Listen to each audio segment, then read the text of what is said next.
코로나가 장기화되면서 코로나 블루, 이게 우울증이죠. 코로나로 블루 현상이 심화되면서 요즘은 코로나 레드 현상으로 요즘 사람들이 변화되고 있다.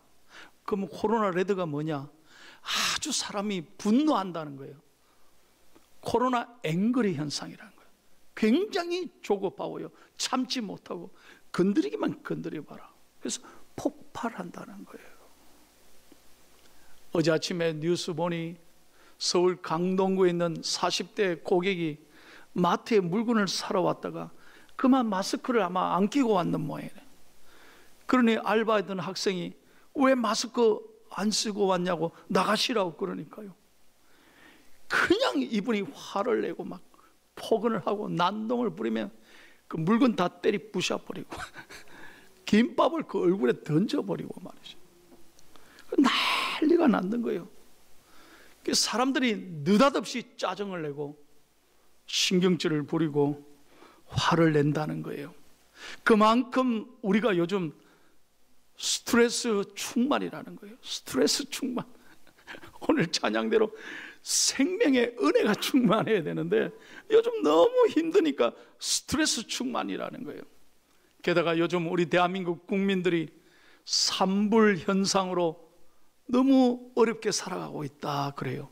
산불이 뭐냐? 불안, 불평, 불만의 시대에 살고 있는 거예요. 굉장히 일리 있는 이야기 같습니다. 결코 우리 힘으로 살아갈 수 없습니다. 하루하루가 지내기가 버겁고 힘이 듭니다. 그래서 저는 오늘 설교를 준비하면서 내 힘으로 안 된다. 이럴 때일수록, 요즘같이 어려운 때일수록 우리는 날마다 예수님으로 살아가야 된다 이 말이에요. 우리 가슴 열고 한번 크게 한번 외칩시다. 날마다 예수. 아멘. 다시 한번 크게 시작. 날마다 예수. 할렐루야. 우린 예수님으로 살아가야 됩니다. 우리 힘으로 못 사는 거예요. 그 어느 때보다도 은혜와 평강이 필요하고 예수님과 함께 살아가야 되는 것입니다. 여러분, 사람은 다 변해요. 강산도 변하고 요즘 보세요, 인심도 정도 변하는 것 같아요. 얼마 전에 제가 서울에서요, 장로님 한 분을 만났어요. 그 장로님은 제가 미국 가기 전에 인사를 드렸는데 약 20몇 년 만에 저를 만났어요. 얼마나 반가운지 뭐예요. 장로님이 저보고 이거 목사님 20년의 세월이 변했는데 어찌 그리 하나도 안 변했냐 그래요. 허블나게 기분이 좋더라고. 그런데 제가 뭐라 그러냐, 장로님 손 꽉 잡고, 장로님 인사해 주신 건 너무 고마운데요, 이거 보소. 저도 흰머리 이제 많이 나고요, 얼굴에 주름도 많이 생기고요, 쓸개도 하나 없고요, 눈은 노안이고. 그렇습니까? 저요, 설교할 때 안경 쓰고요, 운전할 때 안경 쓰고요, 게다가 저 내일 모레 60입니다. 아이고 목사님 똑같은데요. 아니에요. 다 변하는 거예요. 영원한 것 아무것도 없어요. 그러나 여러분, 날마다 예수님은 영원하고 동일하신 하나님이신 줄로 믿습니다. 그러면 날마다 예수라는 말이 무슨 의미가 있느냐? 세 가지 중요한 영적 교훈이 있어요. 이걸 꼭 마음에 새기고 살아가야 돼요. 1번을 다 같이 있습니다. 날마다 예수가 뭐냐? 시작. 날마다 예수님을 닮는다는 것입니다. 여러분에게 정말 정직하게 묻고 싶어요. 여러분, 하나님 앞에서 답해 보세요. 여러분들은 정말 예수님을 닮아가고 계십니까? 한번 하나님 앞에 답해 보세요. 수십 년 교회 다녔는데 예수님의 말씨, 예수님의 생각, 예수님의 마음, 예수님의 순종, 예수님의 인격, 우리가 좀 닮아야 되잖아요. 적어도 우리가 부족한 사람 냄새가 아니라 예수님 냄새가 좀 나야 되지 않을까요? 작은 예수로 좀 살아가야 되지 않을까요? 교회는 수십 년 다니고 하나님이 사랑하셔서 이 귀한 직분까지 주셨는데, 이야, 저는 예수님 닮지 못한다면 하나님의 마음이 얼마나 아플까? 저는 깊이 생각해 봅니다. 여러분, 성경에 보면 예수님의 모습, 예수님의 사진, 성화가 크게 세 가지 있어요. 첫째는 뭐냐? 어린 양을 안고 계시는 예수님의 모습입니다. 인자한 예수님의 모습. 너무너무 자애가 충만해. 어린 양을 안고 계시는 그 예수님의 사랑스러운 표정. 여러분, 우리가 이 땅에 아무리 힘들고 어려워도 이 예수님의 평안, 하늘의 평안을 가지고 하루하루 살아가야 될 줄로 믿습니다. 하늘의 평안을 가지고 뭐 걱정하고 근심하고 그렇게 살아가면 뭐합니까? 제가 지난 주간에 서울 가서 회의하면서 강남의 큰 대형교회, 내 이름만 하면 여러분 다 알아요. 담임 목사님과 식사를 했어요. 제가 목사님 이제 1단계로 완화됐으니까 목사님 좀 괜찮으시겠습니다 그랬더니, 아이고 아닙니다. 우리 강남에 사는 분들은요 걱정이 많아서 아직 예배 드리지 말자 합니다. 그 얘기 듣는 순간요, 야, 포항중앙교는 부흥회도 하고 특별 새벽기도 했다는데 진짜 부럽다는 거예요. 여러분, 하나님이 그 강남에 그렇게 축복해 주시고 엄청난 걸 부를 주시면 뭐합니까? 그게 내 거인 것처럼 그저 걱정하고 하루하루 잃어버릴까 봐 여러분 근심 걱정하고 주식 쳐다보고 앉아있고 이거 빼앗길까 봐 저는 얼마나 감사한지 몰라요. 없으니까 그렇게 평안해요. 뭐가 그렇게 걱정해요? 이럴 게 없는데. 여러분, 사랑하는 여러분, 하늘의 평안으로 살아가기를 축복합니다. 하늘의 평안으로 살아야 되지. 두 번째, 여러분, 예수님은 그 바쁜 속에도 겟세마네 동산에서 기도하셨습니다. 언제나 무릎 꿇고 기도하시며 아버지의 뜻을 늘 깨닫기를 원하셨습니다. 우리도 언제나 어려울 때마다 하나님 앞에 기도하며 하나님 앞에 나아가야 되지 않겠습니까? 지난 추석 특집으로 나훈아 쇼가 전국적으로 무슨 유행을 했다 그래서 요즘 어떤 교인들이 나보고 목사님 노래 하나 들어보세요. 그래가지고 저한테 영상을 보내왔는데 제목이 뭐냐, 테스 형 뭐 이런 노래가 있냐. 그래서 우리 집 사람은 아리스토텔레스인가 그래서 나는 테스 형이 누군가 했더니 소크라테스래. 세상에. 그래 가사를 가만 보니까 테스 형 모르면 지나갑니다. 테스 형 사는 게 왜 그래? 테스 형 천국이 가보니까 어때? 뭐 별 질문을 다 해요. 그래 결론이 뭐냐? 질문해봐요. 답변이 있나? 뭘 진리를 알아요? 테스 형이. 테스 형이 물어가 문제가 해결돼요? 여러분, 어떤 경우에도 우리는 믿음으로 예수님께 묻는, 믿음으로 예수님께 의지하는 믿음의 사람이 되어야 될 줄로 믿습니다. 사람에게 왜 질문해요? 사람이 문제를 풀 수 있느냐는 거예요. 안 돼요. 그게 해답이 없어요. 마지막으로 예수님을 보십시오. 십자가에 모든 고통을 짊어지시면서 죽기까지 순종하신 그 얼굴을 보십시오. 신앙생활은 바로 이것입니다. 어떤 경우에도 예수님의 뜻을 배우고 예수님의 뜻을 깨닫고 예수님의 뜻을 감사하고 예수님의 뜻을 즐기며 예수님의 뜻을 순종하기를 기뻐하는 삶이 신앙인 줄로 믿습니다. 그것이 예수님을 닮는 거예요.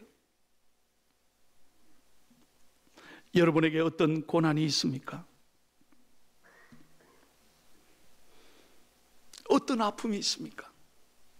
어떤 문제가 있습니까? 우리 늘 예수님이라면 어떻게 하셨을까? 예수님이라면 이럴 때 무슨 말씀을 하실까? 예수님이라면 문제를 어떻게 풀어갈까? 늘 무릎 꿇고 기도하는 하나님의 사람들이 되기를 축복합니다. 그래서 세계적인 베스트셀러가 있어요. 찰스 셀던의 예수님이라면 어떻게 할 것인가? In His Step, 유명한 베스트셀러, 한번 꼭 읽어보시기를 바라요. 이 책은 세계적인 베스트셀러가 됐습니다. 많은 사람들이 돈, 명예, 자기 욕심에 이끌려 살던 사람이 예수님을 영접하고 삶의 목적이 달라졌습니다. 삶의 기쁨이 달랐습니다. 무엇을 하기 전에 예수님이라면 어떻게 하셨을까? 다시 한번 내려놓고 기도할 때 바로 그런 자세가 예수님을 닮아간다는 거예요. 오늘 우리 중앙의 성도들이 무슨 일을 할 때마다 예수님께 묻고 예수님의 뜻을 구하고 예수님의 뜻을 즐기면서 예수님의 뜻에 순종하는 하나님의 사람들이 다 되시기를 예수님의 이름으로 축원합니다. 두 번째입니다. 날마다 예수가 무슨 말인가? 다 같이 읽겠습니다. 시작. 여러분, 오늘 다 잊어버려도 이 말씀만은 꼭 기억하고 가십시오.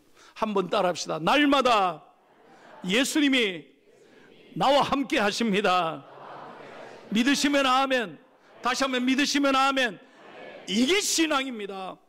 머리로 아는 게 중요한 게 아니에요. 가슴으로 확신하고 그 사실에 여러분 가슴이 뛰고 감격하고 여러분의 삶의 용기와 희망이 충만하기를 바랍니다. 여러분, 이 세상의 사람은 영원토록 나와 함께하는 사람은 아무도 없습니다. 저는 수많은 장례를 집례했습니다. 자식들이 통곡합니다. 우리 아버지 어머니가 이렇게 가실 줄 알았다면, 이렇게 가시는 것을 하면서 가슴 아파합니다. 부모님은 기다려주지 않습니다. 그렇게 떠나시더라고요. 그래서 자식들은 슬퍼요. 졸지에 사랑하는 남편을 먼저 천국으로 떠나보내고 부인이 슬퍼합니다. 100년 가약 맺어놓고 자기 먼저 갔다고 슬퍼합니다. 100년 가약? 그게 내 마음대로 됩니까? 하나님이 부르시면 다 갈 수밖에 없는데, 여러분, 누가 함께 갈 수 있어요? 아무리 사랑하는 부부도 부모 자녀 간에도 함께 갈 수 없는 거예요. 세상 떠난 아내의 하관식에서 어떤 남편이 통곡하며 울더라고요. 바보같이 저 먼저 혼자 가면 어떡하냐고. 얼마나 비통하고 얼마나 슬퍼하는지 몰라요. 그래서 저도 위로한다 혼났어요.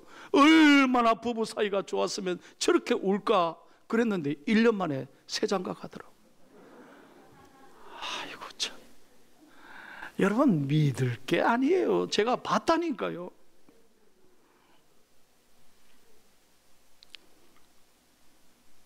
영원한 거 아무것도 없어요. 결코 사람에게 여러분 의지하지 마세요. 오직 영원한 것은 하나님밖에 없습니다. 이것이 믿음이에요. 그래서 하나님만이 나와 함께 하신다는 거예요. 여러분, 이 세상에 고난 없는 사람이 어디 있습니까? 여러분 가운데 아픔 없는 사람이 어디 있냐 말이에요. 고난 중에 가장 가슴 아픈 고난이 뭔지 아세요? 고난 중에 제일 힘든 고난, 지금 내가 겪고 있는 고난이에요. 내가 겪고 있는 이 고난이 제일 힘들어요. 어떻게 이 고난을 이깁니까? 어떻게 이 아픔을 이길 수 있습니까? 절대로 내 힘은 안 됩니다. 오직 예수님이 함께 하시면 이길 수 있는 거예요. 제가 미국에서 이분을 만나고 이분의 간증을 듣고 참 많은 은혜를 받았습니다. 여러분도 잘 아시는 거예요. 1939년생인데요 정근모 박사님, 우리나라 최고의 천재적인 학자입니다. 원자력의 대가죠. 여러분 생각해보세요. 24살 때 미국의 플로리다 대학의 교수가 됐습니다. 별로 놀라지도 않네요. 미국 대학에 24살 때 교수가 된 사람이에요. 한국이 나온 천재예요. 그런데 이분이 믿음을 갖게 된 동기가 있습니다. 이분에게는 아들 하나, 딸 둘인데 아들은 외동아들이에요. 그런데 이 아들이 36살 때 천국으로 떠나보냈어요. 이런 세계적인 학자의 가정에도 고난이 있었던 거예요. 이 아들 이름이 진우인데요, 중환자실에 누워서 수많은 수술을 했습니다. 담석 제거, 신장 이식, 복막 투석, 혈관 수술, 6번의 큰 수술을 겪었어요. 하루는 중환자실에 누워있는 아들을 쳐다보면서 부부가 하나님 앞에 통곡하며 울었다고 그래요. 하나님, 우리가 뭔 잘못을 했습니까? 왜 우리 가정에 이런 시련을 주십니까? 그랬더니 하나님은 기도하는 이 정건모 박사님께 말씀하셨대요.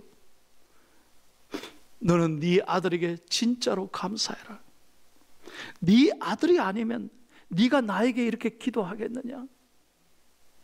네 아들이 아니었으면 네가 진심으로 나를 사랑하겠느냐? 너 네 머리 의지하고 네 실력 의지하고 폼 잡고 살았을 거다. 네가 네 아들의 아픔으로 아무것도 아닌 걸 깨닫고 겸손하게 하나님께 감사하고 의지해라. 네 아들은 네 영혼을 구한 고마운 아들이다 그러더라. 그때 통곡하면서 회개했습니다. 그리고 침대 병상에 누워있는 아들에게 물었습니다. 진우야, 너 예수님을 정말 사랑하니? 이 아들이 대답하더래요. 그럼요 아빠, 예수님이 내 삶의 전부인걸요. 제 머릿속은 온통 예수님밖에 없어요. 저는 이제 후회도 없고 저는 원하는 것도 없어요. 저는 아빠에게 너무 감사해요. 예수님을 가르쳐준 아빠에게 너무 감사한다는 거예요. 아빠, 혹시 제가 죽더라도 절대로 슬퍼하지 마세요. 저는 이 세상에 많은 고통을 겪었어요. 이제 이런 고통을 졸업하고 하나님 나라로 입학하게 되니 얼마나 감사하니. 그곳에는 아픔도 없고 눈물도 없고 수술도 없고 기쁨의 옷을 입고 찬송하는 곳이니 얼마나 좋은지 모르겠어요. 아빠 슬퍼하지 마세요. 아빠 그곳에서 우리 다시 만날 건데. 은혜 되시면 아멘 좀 하세요.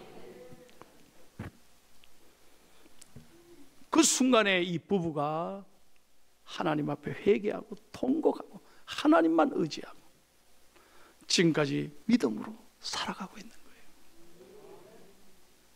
사랑하는 성도 여러분,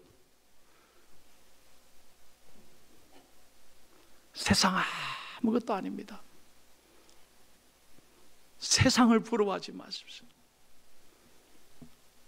우리 성도님들 가운데 많은 분들이 지금 병상에 있습니다. 어제 일일이 제가 전화했습니다. 병원에 신방을 못 가니까, 목사님 미안해요, 가보지를 못해요. 아닙니다 목사님, 담임 목사님이 전화를 해주시니 너무너무 고맙습니다. 힘들죠? 괜찮아요, 괜찮아요. 목사님 감사해요, 믿음으로 살겠습니다. 그래요, 하나님이 반드시 함께 하셔서 반드시 이기게 하시고 오늘의 이 아픔을 간정으로 바꾸어 주실 줄로 믿습니다. 할렐루야. 이게 믿음인 거예요. 날마다 예수, 날마다 하나님이 나와 함께하는 걸 확신하고 살아가는 저와 여러분이 되기를 축복합니다. 세 번째 마지막 말씀 읽고 마칩시다. 날마다 예수가 뭔가요? 시작. 예, 이제는 주님을 위해 사는 거예요. 가슴 열고 다 같이 크게 외칩시다. 주님을 위해. 믿으시면 아멘.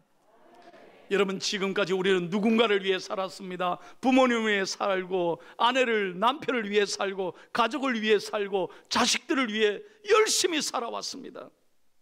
사업을 위해, 직장을 위해서, 돈벌이를 위해 최선을 다해왔습니다. 여러분, 그것이 과연 여러분에게 기쁨을 주드는가요? 그것에 진정한 영생의 축복이 있던가요? 약간의 명예와 지위와 성공과 재산은 가져다 주었을지 몰라요. 그러나 그것이 결코 우리에게 생명을 주지는 못해요. 영원한 기쁨이 되지는 못해요. 저는 어떤 회사에 이사 되신 분인데요, 그분의 이야기를 잊지를 못해요. 그분은 평생 회사를 위해 충성했습니다. 휴가도 반납하고요, 오직 회사. 그분은 부인이 권사인데도요, 교회 회사 핑계대고 교회 안 나와. 회사 가야 된다. 오직 회사만 위해 살았어요. 최선을 다했습니다. 가정도 돌보지 않고 자식들도 부인에게 다 맡겨놓고 모든 걸 회사가 제 일이었습니다. 그런데 어느 날 회사에게 문제가 터져서 회사가 이사인 당신이 책임을 지고 나가라고 한순간에 쫓겨났습니다. 불행이 찾아온 거예요. 그 내가 찾아가서 위로했죠. 아유, 집사님, 어떻게 이런 일이 있느냐. 그러더니요, 얼마나 그분이 한이 맺히는지, 목사님, 제가 평생 제 젊은 인생을 지금까지 이 회사를 위해 바쳤는데 이럴 수가 있습니까? 죽일 놈들, 이럴 수가. 이게 저한테 한 말이었어요. 제가 그걸 잊지를 못하는 거예요. 여러분, 이 세상은 허무한 것입니다. 절대 다른 것을 위해 살지 마세요. 우리는 오직 오늘부터 예수님을 위하여 살아갈 줄로 믿습니다. 그래야 하나님이 여러분을 축복하십니다. 그래야 하나님이 여러분의 길을 선하게 인도하시는 줄로 믿습니다. 사랑하는 포항중앙의 성도 여러분, 매일 눈을 뜨면 코로나를 묵상하고 코로나를 하루 종일 얘기하다가 어려운 한탄, 낙심, 불만, 불평, 불안에 허덕이면서 하루를 살아가시겠습니까? 아니면 이 어려운 동안에도 예수님을 노래하고, 다시 한번 예수님을 노래하고 예수님을 묵상하고 예수님을 기뻐하며 살아가시겠습니까? 선택은 여러분이 하신. 그러나 그 삶은 엄청나게 다를 것입니다. 저는 말씀을 준비하면서 우리 포항중앙의 성도님들은 날마다 예수로 살아가기를 축복합니다.